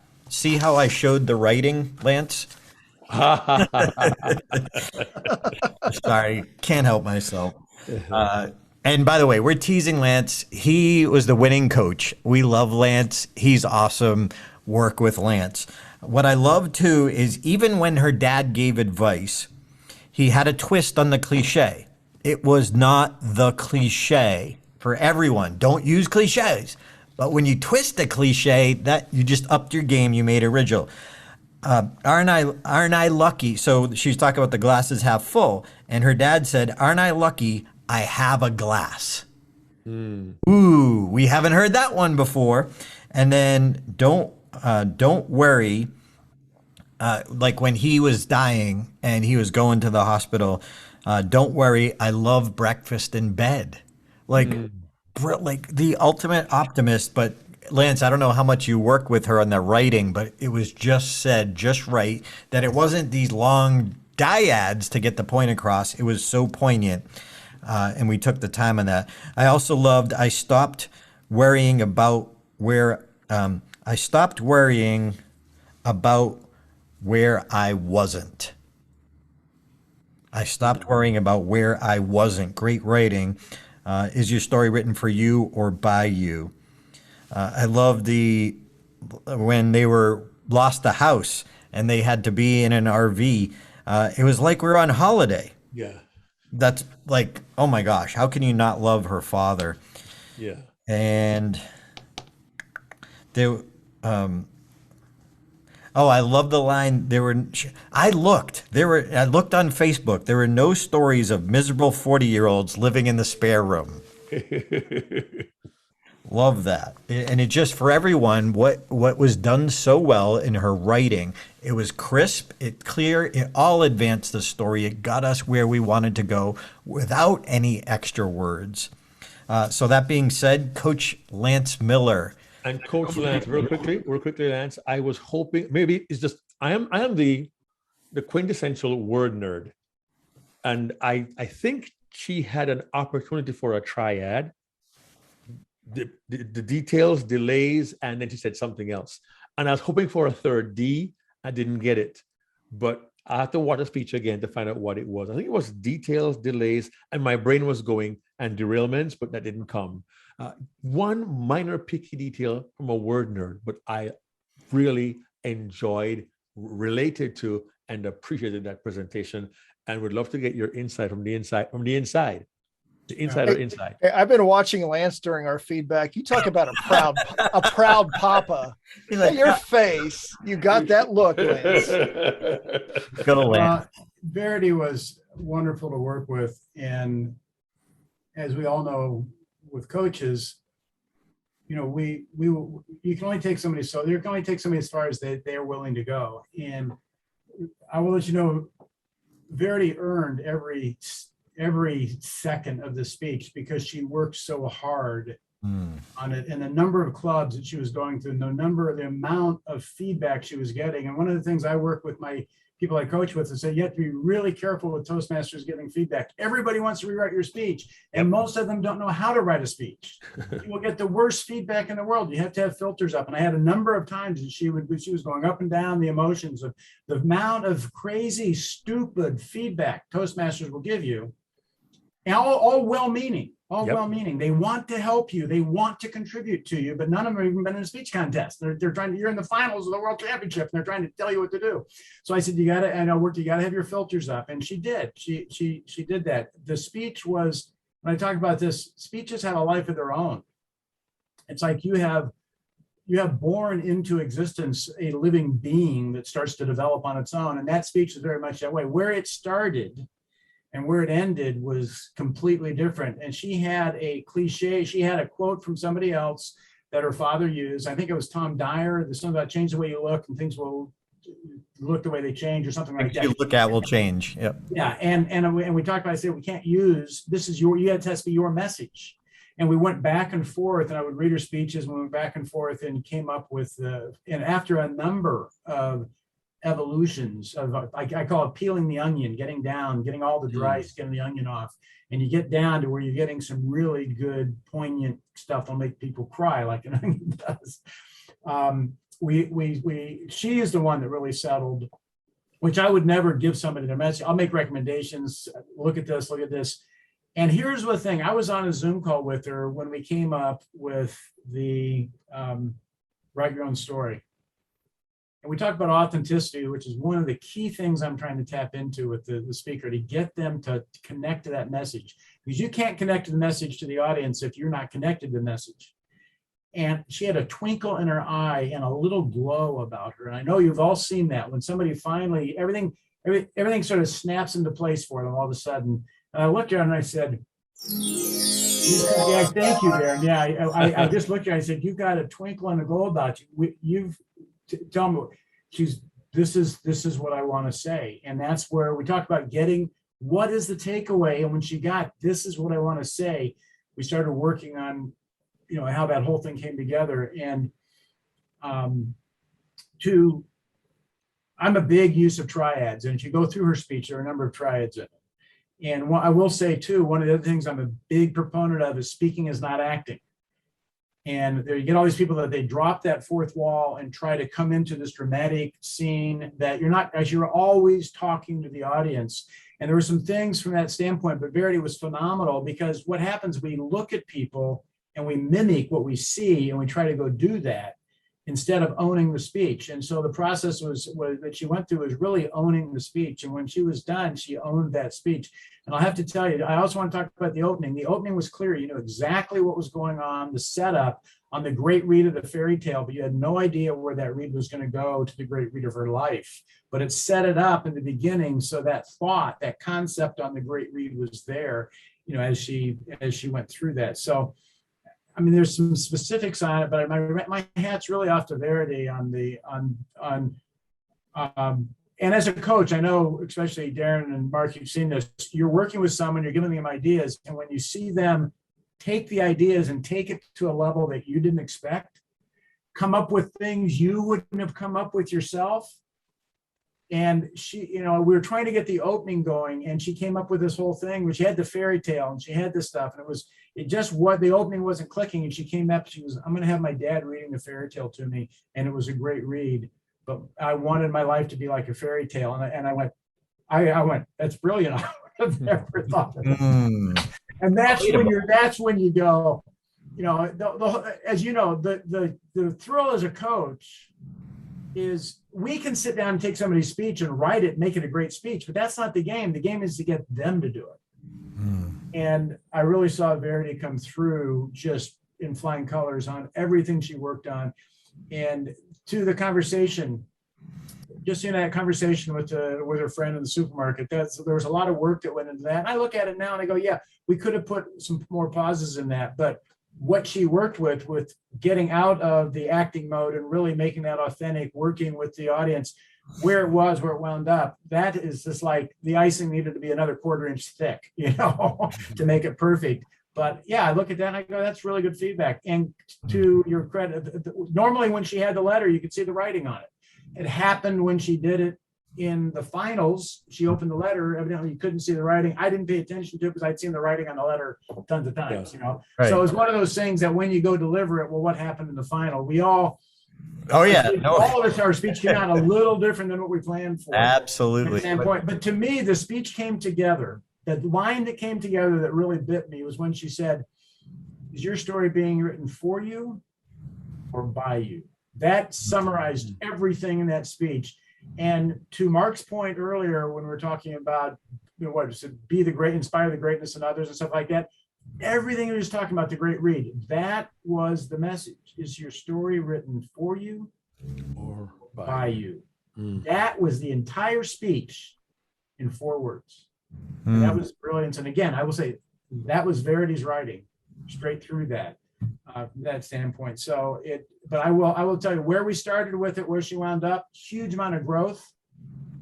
To her credit, she worked, as all of us did.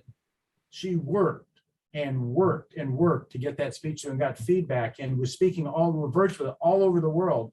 I would talk to her a couple times a week. I was speaking in London today. I did something in Singapore. I did this, and it was just like getting feedback and all the things and ups and downs. We all know the ups and downs, the emotional ups and downs you're going through. And then as a coach, that's one of probably the biggest things you're going through what we all went through. 2 weeks before my world championship, I was ready to let the alternate go. I said, I can't do this. You know, and then I looked at the alternate and I go, what are you kidding me? I'm going to go. No. But, you know, it was like, but I was literally ready to throw the towel in 2 weeks before the speech because I just go, I can't do this anymore. You know, I mean, you go through those. And so anyway, I'm so happy for Verity. Quite honestly, and I talked to her sister, and I want to say this, her sister Kay has been a tremendous support for her, but she talked to me and she says, Lance, this was about an hour after she won. She called me and she says, you don't know how important this is for Africa. And for us, we may not think of that. South Africa is having problems and Africa's never had a winner. She says, you don't know how, as an South African telling me that, you don't know how important this is. We need this. They were celebrating so much. They needed the win. And that is what we also know, that our win changes the world in small ways that can turn into big ways. And I'm excited to see. And as we all experience too, winning the world championship is not the end. It is just the beginning. And I'm excited to see what Verity brings to the world. Awesome. Well, congratulations, Coach Lance Miller. Well done. Thank you.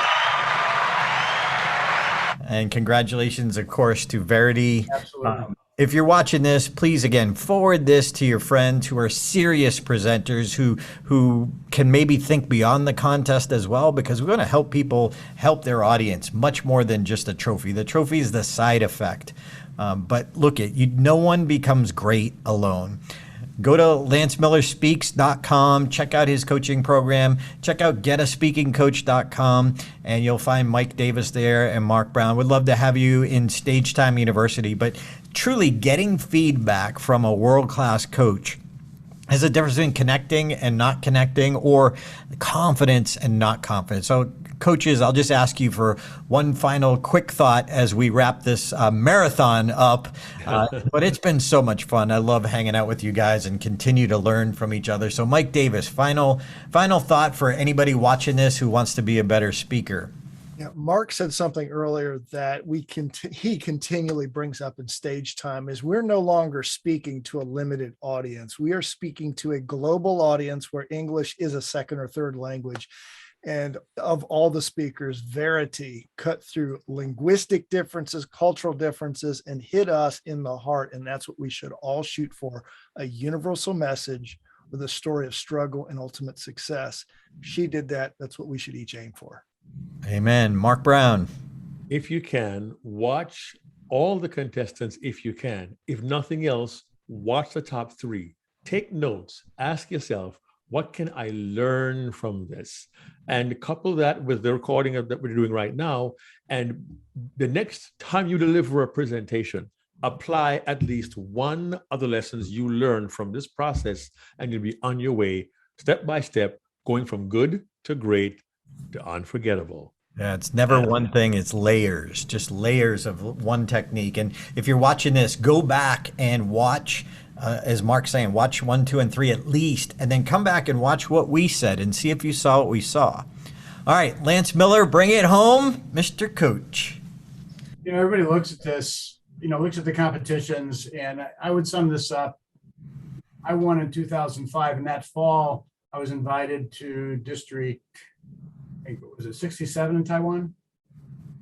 And it's 67 or 69, I can't remember. But I was invited to Taiwan, and I had this huge group. They wanted me to do like two-hour seminars. I didn't know what I was going to talk about because I was giving 5 to 7 minute speeches.